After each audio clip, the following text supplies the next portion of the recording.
Right now, a billion-dollar boardroom is betting that you will look in the mirror today and hate what you see. And no, they do not want to fix your skin. They want to tax your anxiety.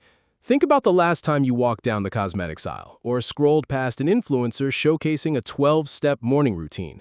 Did you feel inspired? Or did you feel a sudden quiet ache in your chest?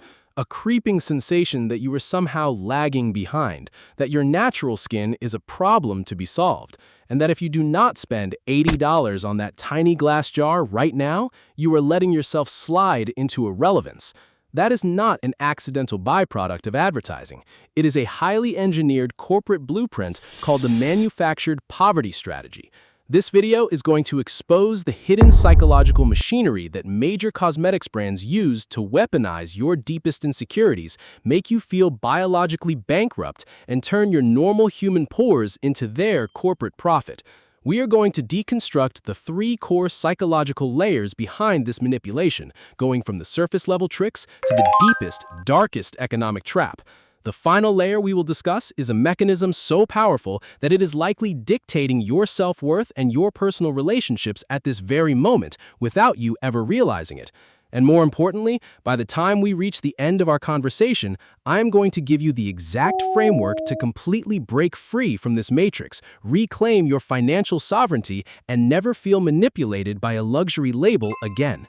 To understand how we all fell into this trap, I have to tell you a quick story about my own rock bottom. A few years ago, I was completely burned out, working 80 hours a week and constantly feeling like I was not doing enough. One evening, looking in the bathroom mirror under harsh fluorescent lights, I noticed deep lines around my eyes and a dullness in my complexion. I looked exhausted because I was exhausted, but instead of resting, I panicked. I went online and bought a $200 luxury anti-aging cream. I couldn't afford it, but in that moment of vulnerability, that jar felt like a lifeline. I thought I was buying youth. It took me months of studying behavioral economics to realize I was actually just paying a premium tax on my own exhaustion. That brings us directly to the first layer of the funnel, the concept of relative deprivation. In plain English, relative deprivation is the psychological phenomenon where you do not judge your own success, wealth, or beauty by your actual reality, but rather by comparing yourself to a carefully curated reference group. The cosmetics industry doesn't just sell soap and oil, they're master writers of social friction. They take a beautiful 18-year-old model, apply 5 layers of digital blurring filters, shoot her under $500,000 of custom studio lighting, and then slap that image on a billboard next to the word normal. When you see that image while sitting in traffic after a long workday, your brain immediately runs a subconscious calculation. You compare your real, texture-heavy skin in the rearview mirror to that artificial, poreless ideal on the billboard. Even if your skin is perfectly healthy, you instantly feel deprived. You feel poor in beauty, poor in discipline, and poor in status. They have successfully shifted the goalposts of reality. They have taken a universal biological reality, the fact that human skin has texture, moves, and ages, and reclassified it as a clinical defect. You are no longer just a person living a full life, you are a walking project that is desperately overdue for an upgrade. And that leads us right into the second, deeper layer of the mechanism, which psychologists call status anxiety. This is the constant trembling fear that we are failing to conform to the standards of success laid down by our society, and that as a result, we will be stripped of our dignity and respect. In the modern world, the beauty industry has brilliantly intertwined physical appearance with financial and moral superiority. They have managed to convince us that a flawless face is the ultimate sign of wealth and self-control, while visible aging or blemishes are signs of poverty, neglect, and laziness. When you buy a luxury face cream, you're not paying for the chemistry inside the bottle. Let's look at the raw math of a typical $150 luxury moisturizer. The water, glycerin, and basic silicone inside cost less than $2 to manufacture. The heavy glass jar with the gold-embossed lettering costs about $5. The massive marketing campaign, the celebrity endorsements, and the prime retail space in high-end department stores eat up another $60. The rest is pure corporate profit. When you hand over your credit card, you're not buying a scientific miracle. You're buying a miniature luxury status symbol. You're buying the right to place a heavy, shiny jar on your bathroom counter so that when you look at it, you can briefly pretend you belong to a leisure class that doesn't have to worry about the daily grind. It's an expensive band-aid for an emotional wound that they inflicted on you in the first place. They manufacture the poison of inadequacy, and then they sell you the antidote at a 900% markup. But now we must look at the deepest, most unsettling layer of the funnel. This is the ultimate engine driving the entire system, and it is a concept known as the hedonic treadmill. The hedonic treadmill is our evolutionary tendency to rapidly return to a baseline level of happiness, no matter how many positive events or material possessions we acquire. The corporate world understands this flaw in human firmware perfectly. If a cosmetics company actually cured your aging process, they would go bankrupt. A satisfied customer is a dead customer to a publicly traded corporation. Therefore, their entire business model relies on ensuring that you never ever feel finished. To keep their stock prices rising on Wall Street, they can't just sell you a product, they must constantly innovate new forms of anxiety. Think about the progression of the market over the last decade. It used to be just soap and face cream. Then, suddenly, we were told we needed a separate cream just for our eyelids. Then came the serums, then the toners, then the pre-serum essences, then the overnight masks, and now the complex chemical exfoliants. This year, they tell you the problem is fine lines. Next year, they invent a new term like glass skin or skin barrier degradation. They create a hyper-specific vocabulary of shame. Every time you think you have finally bought your way to peace of mind, they pull the treadmill handle, speed it up, and tell you that there's a brand new flaw you need to worry about. You are trapped in a perpetual cycle of chasing an imaginary finish line, spending your hard-earned money to solve a manufactured crisis, all while the underlying emotional void remains completely untouched. So let us pause for a moment and step back to look at the entire picture. Connect the dots of everything we have just deconstructed. The feeling of insecurity you have when you look in the mirror is not a personal failure. It is a highly coordinated systemic trap. You feel inadequate because of relative deprivation, which forces you to compare yourself to impossible artificial standards.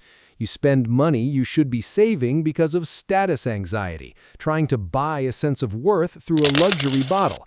And you stay trapped in this loop because the hedonic treadmill ensures that the industry will always manufacture a new flaw the moment you fix the old one. Your wrinkles, your pores, and your tired eyes are not design flaws in your biology. They are simply quarterly sales targets for a corporate executive who does not know your name. When I finally realized this, the heavy weight of that $200 Ha creme on my counter vanished. I realized I was trying to solve a spiritual weariness with a topical chemical. Now that we have stripped away the illusion and exposed the inner workings of the machine, how do we actually fight back? How do we take this understanding and apply it to change our daily lives, our careers, and our financial futures? The solution requires a complete shift in our operational framework, and it breaks down into 3 distinct areas of action. First, let us apply this to your daily life through a strategy I call financial and emotional decoupling. From this day forward, you must ruthlessly separate your self-worth from your consumer habits. The next time you feel the sudden, urgent impulse to buy a trending skincare product or a luxury item, do not look at your skin, look at your emotional state. Ask yourself, am I actually experiencing a dermatological emergency, or am I just having a deeply stressful day at work and looking for a quick hit of dopamine to feel like I'm in control? When you realize that the urge to buy is just an emotional reaction to fatigue, you break the spell. Instead of giving your money to a multi-billion-dollar conglomerate, give yourself an hour of silent rest, a long walk, or a glass of water. You will realize that the best skin routine is actually free. Sleep, hydration, and the peace of mind that comes from knowing you are not being hustled. Buy the basic dermatologist-recommended $15 cleanser and moisturizer that actually work on a cellular level, and keep the remaining $135 in your bank account where it can build real security for your future.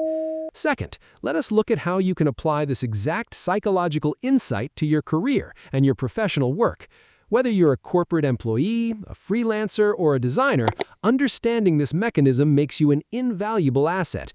Most businesses fail because they try to sell features and specifications. They talk about the ingredients, the speed, or the technical data. But as we have just seen with the cosmetics industry, humans do not buy data. They buy transformations of identity. You can use this understanding ethically by looking at the true, hidden anxieties of your clients or your company. If you're a project manager pitching a new software to your team, don't just list the technical tools. Address their status anxiety. Explain how this tool will save them from looking disorganized in front of the executive board, and how it will return hours of peace to their chaotic work weeks. By learning to speak directly to the underlying human emotion rather than the surface-level product, you become a master communicator who can move people, secure promotions, and navigate complex corporate environments with ease. Third, if you are an entrepreneur, a marketer, or a business owner, this insight is the ultimate blueprint for building a high-retention brand, but with an ethical twist.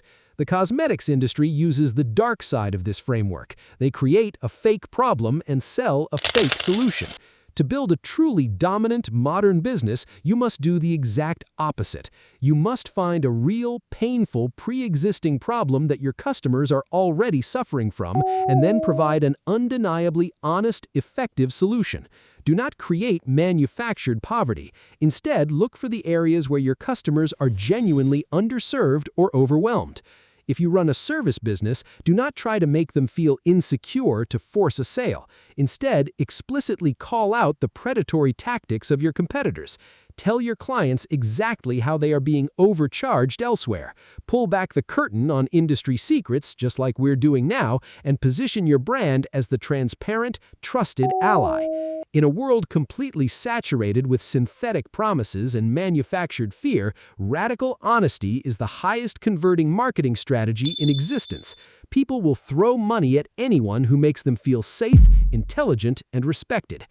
Looking back at my younger self standing in front of that mirror, I wish someone had told me that the lines on my face were just proof that I was alive, that I had laughed, that I had struggled, and that I was human.